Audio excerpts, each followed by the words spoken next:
Okay. చేవెళ్లలో కూడా ఇప్పుడు BJP Congress మా మధ్య పోటీ అంటున్నారు.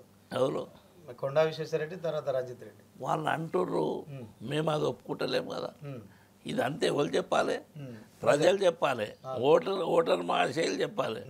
ఓటర్ మహాశయులు బీఆర్ఎస్నే గెలిపిస్తాము, కాసాని జ్ఞానేశ్వరనే గెలిపిస్తామంటారు. ఉమ్, రెడ్డి సామాజిక వర్గం చాలీగా ఉమ్, బీసీలకు అవకాశం ఇవ్వండి. ఉమ్, అన్ని కుల సంఘాలు అవన్నీ పెద్ద ఎత్తున తిరుగుతున్నటువంటి సందర్భం ఉమ్, కనుక ఆ ఇద్దరు ఓడిపోతున్నారని వాళ్ళకి తెలుసు. ఉమ్, ఆడ బీఆర్ఎస్ ప్రభుత్వం, బీఆర్ఎస్ పార్టీ కాసాని జ్ఞానేశ్వర్ తప్పకుండా బీసీ బిడ్డ తప్పకుండా ఆడ గెలవబోతుండు అత్యధిక శాతంతో. మీరు చూస్తారు.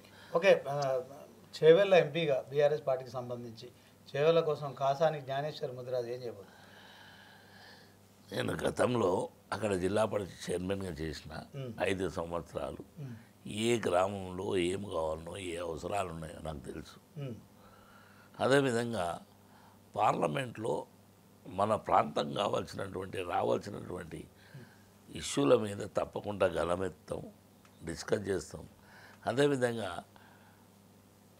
మెట్రో లైన్ కానీ, అదేవిధంగా 6 లైన్ రోడ్స్ కానీ, అదేవిధంగా అలాంటి చాలా వరకు అవసరం ఉన్నటువంటి ఆ ప్రాంతం, ప్రతి ప్రాంతంలో ఒక్కొక్క ఇష్యూ సెంట్రల్ గవర్నమెంట్తో ముడిపెట్టినట్టు అవి ఉన్నాయి. అవన్నీ కూడా తప్పకుండా చేస్తామని మాట ఇచ్చినాం. అందుకుంటే నా పాంప్లెంట్లో కూడా క్లియర్గా ఇచ్చి పంచుతున్నాం. ఎక్కడైతే మీకు అవసరం ఉన్నటువంటి ఇష్యూల మీద గెలవగానే సపోర్ట్ దాకా ఇంట్లో పండుకునే పరిస్థితి మాది కాదు. మేము గతంలో పని చేసినాం. మా పనిని చూసి మళ్ళొకసారి మాకు ఛాన్స్ ఇవ్వండి, మీ సేవ చేసుకునే భాగ్యం కల్పించమని అడగడం జరుగుతుంది.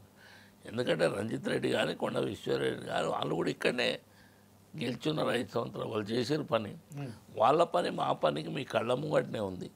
దాన్ని బట్టి ఒకటి మనం చెప్పడం. ఓకే సార్, గతంలో మీరు టీడీపీ అధ్యక్షులుగా ఉన్నారు. సో ఇప్పుడు బీఆర్ఎస్ పార్టీకి సంబంధించి ఎంపీగా పోటీ చేస్తున్నారు. సో ఈ విషయంలో ప్రజలు అంటే టీడీపీకి సంబంధించిన ఓటర్లు ఇంకా తెలంగాణలో చాలామంది అభిమానులు ఉన్నారు. వాళ్ళంతా మీతోనే ఉన్నారనుకో. 100 వాళ్ళు ఉన్నారు, సందేహమే లేదు. తప్పకుండా ఉన్నారు, తప్పకుండా ఓటేస్తారు, తప్పకుండా గెలిపిస్తారు. ఓకే. మీరు అభ్యర్థిగా ప్రకటించిన తర్వాత మీ ప్రచారం ఈ కాన్స్టిట్యున్సీలో ఎంతవరకు పూర్తయింది, ఎప్పటి వరకు పూర్తి కాబోతుంది? కేసీఆర్ పర్యటన కూడా ఉంది కదా, దానికి సంబంధించి ఫస్ట్ ఏంటంటే ఎలక్షన్స్ లోపల 7 కాన్స్టిట్యున్సీలు ఉన్నాయి మనకు. అవును. చెవెళ్ళ పార్లమెంట్లో 7 కాన్స్టిట్యున్సీలలో కూడా కార్యకర్తల మీటింగ్ కానీ, బూత్ కమిటీల ఇష్యూలు కానీ అన్ని మీటింగ్లు అయిపోయినాయి. మొట్టమొదట బహిరంగ సభ కేసీఆర్ గారిది ఎన్నికల సందర్భంగా మన దగ్గరనే అయింది. బ్రహ్మాండమైన స్పందన ఉంది. అసలు గ్రామాలకు ఒక బస్సు పంపిస్తే బస్సులు సరిపోక నెత్త బాదుకున్నటువంటి సందర్భాలు, బస్సు లేకున్నా కానీ వచ్చినటువంటి సందర్భాలు చాలా వరకు. అందుకుంటే మేము ఊహించలేదంతా. ఇప్పుడు గ్రౌండ్లో ఉన్నటువంటి జనంతో పాటు ఇంకా 4% జనం రోడ్ల మీద ఉండరు. బస్సులకు వెళ్ళి పోలీసు వాళ్ళు కిందికి దిగనియలే, జనం పడతలేదని వాపసు పంపించినటువంటి సందర్భం. అందుకొచ్చే ప్రజలలో చాలా కసి ఉంది. కేసీఆర్ గారిని మనం ఒడగొట్టినాం.